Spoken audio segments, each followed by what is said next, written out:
Անով փաստորեն թույլ չտվեցին անգամ այսպես լիարժեք վայրեջ կատարել հենց օդանավի մուտքից տարան համբարձումային այս հապճեպությունը ինչով եք պայմանավորում։ Դե դա կանխատեսելի էր, եթե հապճեպորեն 6 տարի 3 ամիս ապօրինի կալանք են տալիս, եթե 6 տարին համաներումով էր, իսկ ակնհայտ է, չէ՞ որ նման նույնիսկ ենթադրյալ անցանքի համար նման բան չի լինում, էլի, հաշվի չեն առնում ոչ անչափահաս երեխաների առկայությունը, ոչ դրա համայնքապետ լինելու, ոչ համայնքապետ բարձր հեղինակություն ունենալու հատկությունները, ոչ Արցախյան 44-օրյա պատերազմից հետո Արցախահայերի մեր հայրենակիցներին օժանդակելու եւ նրանց կողքին լինելու նրա այդ արժանապատիվ կեցվածքը, բնականաբար ես ասել եմ առաջին իսկ օրվանից, սա քաղաքական պատեր է, Նիկոլ Փաշինյանը եկել է ՊՀ, որ Դավիթ Համբարձումյանի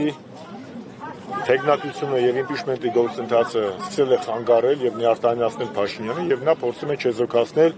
իր քաղաքական հակառակորդներին։ Բայց այդտեղ մի հատ խորհրդանշական բան կա։ Դավիթ Համբարձումյանը 18 թվականի հունիսին,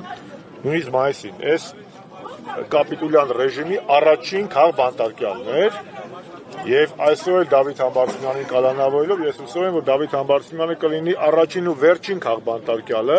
եւ այլևս հասարակությունը կհամախմբվի եւ Նիկոլ Փաշինյանը կհեռացվի։ Այսինքն առաջինը եղել է Դավիթ Համբարձումյանը, վերջին քաղբանտարկյալն էլ կլինի Դավիթ Համբարձումյանը, ինքը պինդա, ես իր այդ միշտ կապի մեջ եմ եղել, որևէ խնդիր չկա, ամեն ինչ է տղամարդու համար է, ինքը քաղաքական պայքարի ներկայացուցիչը, հանրապետական կուսակցության ներկայացուցիչը, հանրապետականի քաղաքական հայրերը սովետական գուլագներում են տասնյակ տարիներ նստել, մի հատ աղջ են արել, ինչա մի յուրաքանչյուրս էլ պատրաստ են, Դավիթը պինդ է, պատրաստ է եւ վերադառնալով Հայաստան ցույց է տալիս, որ պայքարը հաղթելու է Հայաստանի ադրբեջանացմանը։ Մազանով հերթական համայնքը մնաց առանց ընտրված համայնքապետի, ինչ է կատարվում։ Այս ասեմ Հայաստանն անտեղ մնացել, դուք ասում եք հերթական համայնքը։ Այսօր որ գլոբալ առումով նայենք, բոլորն էլ հայկական իշխանություններ չկան։ Հայաստանն անտեղ մնացել, դուք ասում եք հերթական համայնքը։ Տղաները խոստացին նորոններ, խորեններ, տեղակալները խոսեցին։ Ես ամբողջված եմ, որ Դավիթի թիմը պինդա, իրանք հնարավորինս աշխատեն փոխարինել արժանապատիվ Դավիթ Համբարձումյանին, իսկ մեր խնդիրը պետք է լինի համախմբվել եւ հասարակությանը ցույց տալ, որ այս կապիտուլյան ռեժիմը բացի քաղաքական ռեպրեսիաներից այլ բան ընդունակ չի անելու։ Որովհետեւ արդեն տեղեկություններ կային, որ Գյումրիում հնարավոր է, որ ապատի կներեք, էլի, ես այդ 1980 կարող է մի քիչ բան են չի։ Գյումրիում կարևորը Երևանում պատերազմները հաղթում էին մայրաքաղաքում։ Իշխանությունները ձևավորում են մայրաքաղաքում, գլխավոր կառավարության շենքում։ Նիկոլ Փաշինյանը քանի դեռ կառավարում է վարչապետի պաշտոնից, հետևաբար Հայաստանի ազգային պետականություն ունենալու հեռանկարը վտանգված է։ Դրա համար ենք մենք ասում, որ նախ եւ առաջ պետք է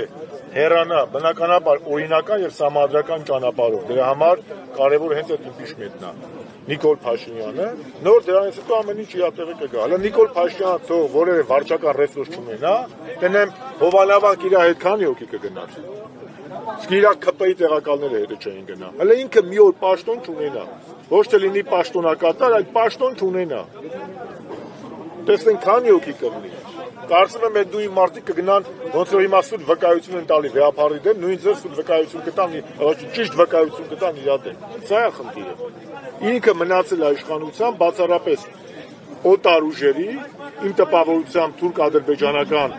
հովանավորության եւ ուժային կառույցների։ Ես կարծում եմ ուժային կառույցների ոչ բոլորի։ Այս տղաներն են, հայ մարդիկ են, չէ՞, իրաց ծառայություն անում, ինչ իրանք չեն հասկանում այդ մարդուն ինչ անել։ Իրենք նշում են, որ ժողովրդի լեգիտիմության հաշվին են, ժողովրդի տված լեգիտիմություն։ Ժողովրդի լեգիտիմությունը չունեն, Զառաջան, որտեղ 21 թվականի խաբել են, իրան եթե Նիկոլ Փաշինյանը 21-ի ընտրություններին հայտարարեր, որ Արցախը ճանաչելու է Ադրբեջանի կազմում, որ Ալիևին ու Էրդողանին հրավիրելու են Երևան, իր ԿՊ-ի կես իրանց են չեր տա։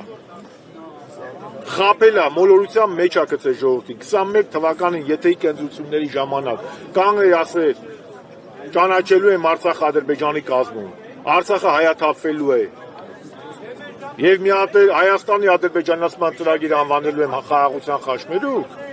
Ես շատ քիչ կասկածում եմ, օրինակ իր ԿՊ ռահվիրանները իրանց այն կտային թե չէ։ Ինչի մասին է խոսքը։ Հասկանալի է ձեր տեսակետը։ Հարգելի հետևողներ, ինչպես տեսնում եք,